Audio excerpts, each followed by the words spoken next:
Assalamualaikum. Welcome to Reign of Grace. Today's vlog is receiving new arrival. I'm gonna show you new collections that I have received. Ang magagandang bromeliads. Ayan sila. Ibibigay ko yung kanilang mga IDs. Kahapon inunpack namin ng aking son. So ito yung freebie namin. Ayan siya.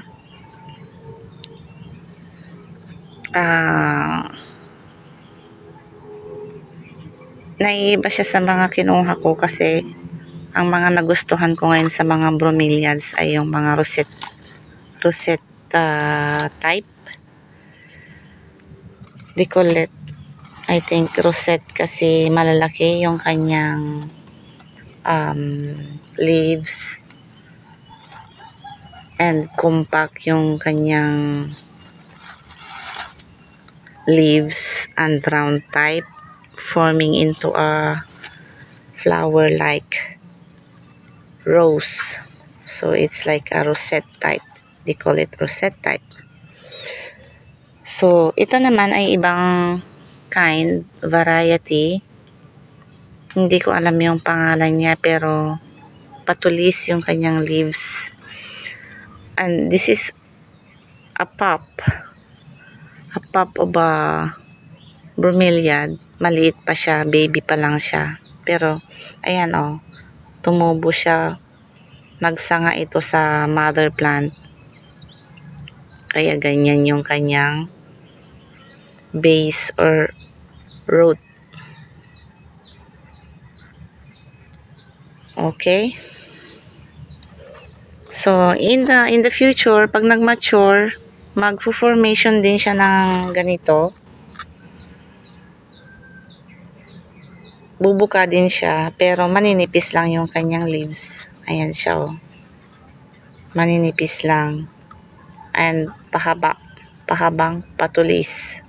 This one is rounded and malapad. Yan ang kanilang difference ng bromeliad. Okay. So in attendance, we have 9 orders plus the freebie, and then there is one another free na binigay sa akin si mabait na seller. Ito siya. Wala siyang name, untagged. No ID. Pero ang ganda niya. It's a combination of yellow and pink. So, ito yung aking free. Dahil share kami ng aking sister. Dahil may kamahalan ang mga bromeliads na to. Those 9 collections, 9 pieces cost us 5,000 pesos. So medyo mahal, kaya share kami. Ito yung free niya. Sabihin sa akin ni Ate, madaya na naman na cash. Okay. So ito si first in attendance si Simon Philip. Ayan siya.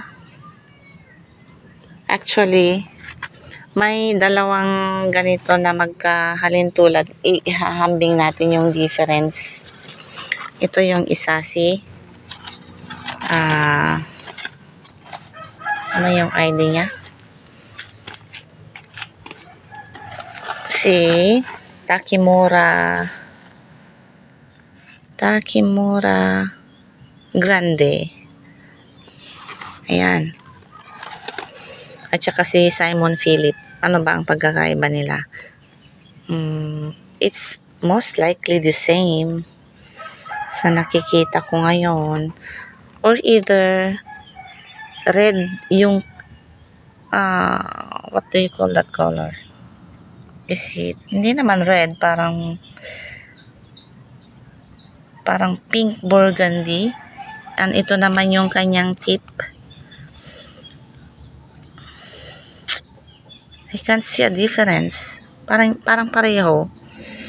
Tapos yung kanyang mga speckled here, meron din naman siya doon. Pero parang darker lang itong si Takimura Grande. Okay.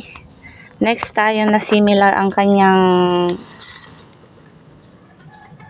identities. Ito si Claret. Claret or Claret. Umulan kagabi kaya ayan, may mga water ang kanyang mga leaves. Ito si Claret at saka si sino to?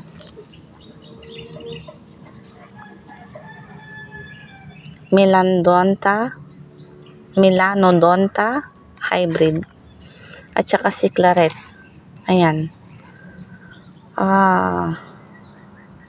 Mas compact si Melanodonta. Tapos ang kanyang speckled mayroon din. Ito kasi I think dahil mas maliit siya, pag nag-grow siguro pareho lang ganito. Pero as I notice, mas darker yung kanyang tip, yung kanyang edges ng leaves. Ito yung mga edges niya dito. Ito parang red yung kanyang edge, while this one is like purple black ang kanyang tip. And then we have here the next one is Mr. Udin. Ito, nagustuhan ko si Mr. Udin kasi pink siya na black, dark din yung kanyang tip. Purple black din siya. Purple black. So, ito sa mga dark colors, dark series natin, meron tayong Takimura hybrid. Ayan, ang ganda ng kanyang speckled or dotted leaves. And we have the plain one, pero malaki siya at ang ganda rin nito pag lalo pang lumaki. Ito si Takimura dark. Ayan.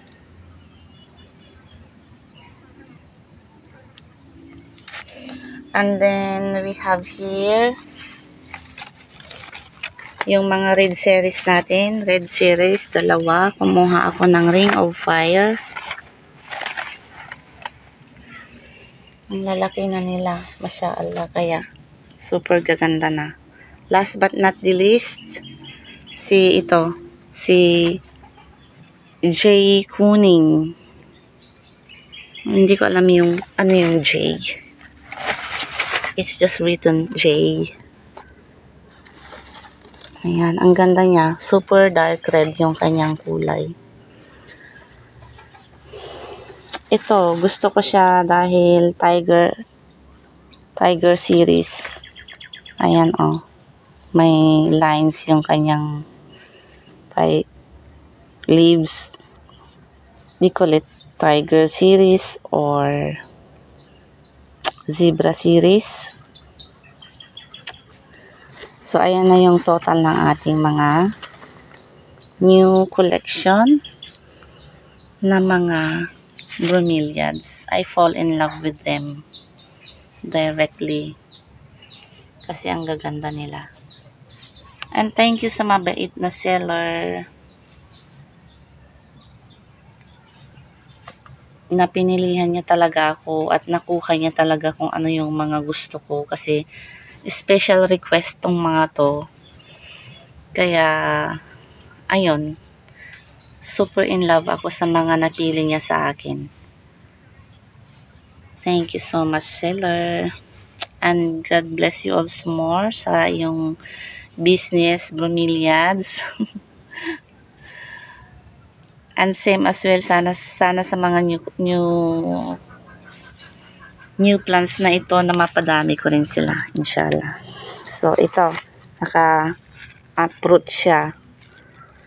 Tinanggal niya yung pots, pero mayroon siyang medium. Which is uling and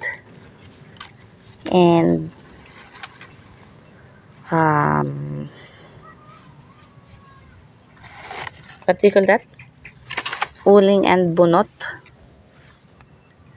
The shell of a coconut. Hindi siya coconut shell ba yun? Coconut husk. The shell is the hard one. Okay. So, ito, share kami ni ate. And then, ipinili ko na siya. So, in this kind, tig-isa kami. Okay? In this kind, dapat tig-isa kami ng color. So, siya sa kanya na ito ba si Simon Philip? Ibigay ko na itong mas malaki sa kanya. Si Simon Philip.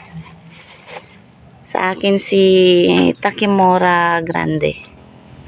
And then, sino to? Si Milano. Ito si Milano Donta.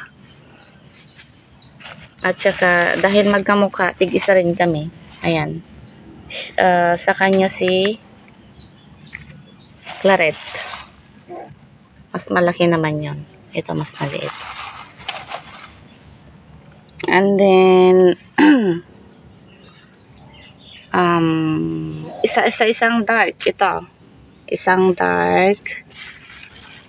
Ito na sa akin sino to? Takimura hybrid. Sa kanya si Dark Takimura. Basta Takimura ang gaganda. Super in love. Ito rin. So, ito na yung isa sa akin. Ayan. And then, dito sa red, dahil alam mo, gusto ko rin ito. Super in love ako sa pagka-red niya, oh. Ang ganda. Pero I will go with this kasi gusto ko yung tiger at mayroon na siyang tiger si ate. My sisi, my dear sisi. Meron na daw siyang tiger pero yung kind ng ganito. Yung ganito siyang kind. Tiger. Ayan. Sorry. Dito pala yung sa akin. So, magiging sa kanya ito, sa kanya ito. Si Jay Kuning. Pero, ang usapan namin dito kasi, pag nanganak na yung kanyang mga mother plants, they will be the mother plants. Pag nanganak sila, ako yung first na mag-aampon sa kanyang mga babies as well as mine. Pag nanganak na yung sa akin, dahil nga share kami, of course, siya yung magmamana rin sa mag-aampon sa mga first babies. Ganon ang usapan para makatipid kami. Ito, yung kanyang freebie. And so, I have this beautiful pieces here. Ayan, si Mr. Udin, Ring of Fire, Takimura Hybrid, Milano, at saka si Takimura Grande. Ayan. So, bye-bye for now. Ihahatid na kita to ate. Magparami kayo kagad dun, ha, para maampon ko na yung mga babies niyo. Kahit tig-iisa lang naman. Tapos magparami kayo ng sobra-sobra para gawin naming business. Ay. Ang mahal kaya ng ganitong mga collection. Kaya maganda siyang pang business. Okay? Maganda siya sa landscapes, sa gardens, any form of landscaping and gardening, they are perfect. And care tips from the seller. hindi lahat ng bromeliads ay full sun. May mga mahina din pala sa full sun. Kasi ayan nagkakaroon ng sunog. And then prone din sila sa pagkabulok, kaya kailangan ng ini-sprayhan ng lutein. Ayun yung kanyang mga pa-care tips sa akin. Ayan sila. So, thank you for watching with me. And that's all for today. Ngayon, i-repats natin sila. Maghanap tayo ng magandang place para malaman natin kung saan magandang ilagay. Pwede sila sa pots, pwede sila sa direct on the ground, and pwede rin sa mga driftwoods. Hanging, pwede rin. Basta fast draining daw yung kanya mga pots or mediums. That's all for today. Thank you for watching. Assalamualaikum. Please like and subscribe to our channel, Rain of Praise.